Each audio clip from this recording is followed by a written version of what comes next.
ഇന്നത്തെ സിനിമാ വാർത്തകളിലേക്ക് ഇവർക്കും സ്വാഗതം. ലാലേട്ടന്റെ അടുത്ത ബിഗ് ബഡ്ജറ്റ് സിനിമ ഋഷഭ എന്ന സിനിമയുടെ ടീസർ അങ്ങനെ നാളെ വരാനായിട്ട് ഒരുങ്ങുകയാണല്ലോ.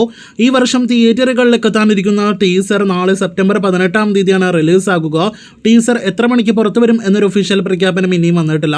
നാളെ ഉച്ചയ്ക്ക് അതല്ലെങ്കിൽ വൈകിട്ടോടെയാണ് ടീസർ പ്രതീക്ഷിക്കുന്നത്. സമയത്തെക്കുറിച്ചുള്ള ഒഫീഷ്യൽ അപ്ഡേറ്റുകൾ വരികയാണെങ്കിൽ അത് പ്രേക്ഷകരെ അറിയിക്കുന്നതാണ്. ഇതിനിടയിൽ ഋഷഭ എന്ന ബിഗ് ബഡ്ജറ്റ് പീരീഡ് ഡ്രാമ ഒപ്പം തന്നെ 2 കാലഘട്ടങ്ങളുടെ കഥ പറയുന്ന സിനിമയെക്കുറിച്ച് നിലവിൽ വലിയ പ്രതീക്ഷകളൊന്നും തന്നെ ഇല്ലല്ലോ. തെലുഗു ഭാഷയിൽ ഷൂട്ട് ചെയ്ത അന്യഭാഷ നിർമ്മാണ വിതരണക്കാരെല്ലാം തന്നെ ഭാഗമായ ഋഷഭ എന്ന സിനിമയുടെ ആദ്യമായിട്ട് പുറത്തു വരുന്ന ഒരു വീഡിയോ കണ്ടന്റാണ് നാളെ വരാനിരിക്കുന്ന ടീസർ നന്നാകട്ടെ എന്ന് ആശംസിക്കാം. ഇന്ന് സെപ്റ്റംബർ 17 തീയതി ഇന്ത്യൻ പ്രധാനമന്ത്രി നരേന്ദ്രമോദിയുടെ ജന്മദിനമാണല്ലോ. അദ്ദേഹത്തിന്റെ ജന്മദിനം പ്രമാണിച്ച് ഇന്ന് മലയാളത്തിൽ നിന്നും ഒരു നടന്റെ ഒഫീഷ്യൽ സിനിമയുടെ പ്രഖ്യാപനം വന്നിരിക്കുകയാണ്.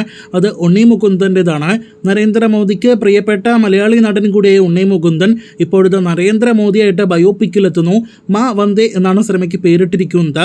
ഒരു അമ്മയുടെ ധൈര്യം പല യുദ്ധങ്ങളെക്കാൾ ശക്തമാണ് എന്ന മോദിയുടെ വാക്കുകൾ തന്നെ മുൻനിർത്തിയാണ് ഈ കാണുന്ന ഒഫീഷ്യൽ പ്രഖ്യാപനം പോസ്റ്റർ സഹിതം എന്ന സിനിമയുടെ അണിയറ പ്രവർത്തകർ പുറത്തുവിട്ടിരിക്കുന്നത്. 2026 തിയേറ്ററുകളിലേക്ക് എത്താനിരിക്കുന്ന സിനിമ ഇന്ത്യയിൽ എല്ലാ ഭാഷകളിലും തിയേറ്ററുകളിലേക്ക് എത്തും. അതായത് മലയാളം, തമിഴ്, തെലുഗു, കന്നഡ, ഹിന്ദി, ബംഗാളി, മറാത്തി, ഗുജറാത്തി ഉൾപ്പെടെയുള്ള സകല ഇന്ത്യൻ ഭാഷകളിലും എത്തുമെന്നാണ് ഒഫീഷ്യൽ പ്രഖ്യാപനം.